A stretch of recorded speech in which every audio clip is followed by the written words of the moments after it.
Hello guys.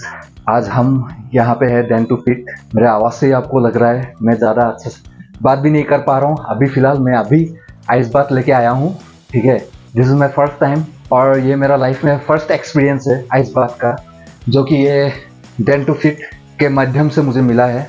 Okay, this is one of the greatest opportunity for me. Okay, this is a new experience for me. So ice बात लेके बहुत अच्छा लगा after workout. तो क्या बोलूँ आपको, मेरा सांस फूलने से ही आपको पता चल रहा है। Okay, is a very nice experience. आप लोग भी आओ, ये एक्सपीरियंस आप इसका लुफ्त उठाओ। Okay, very good place. Okay, thank you so much,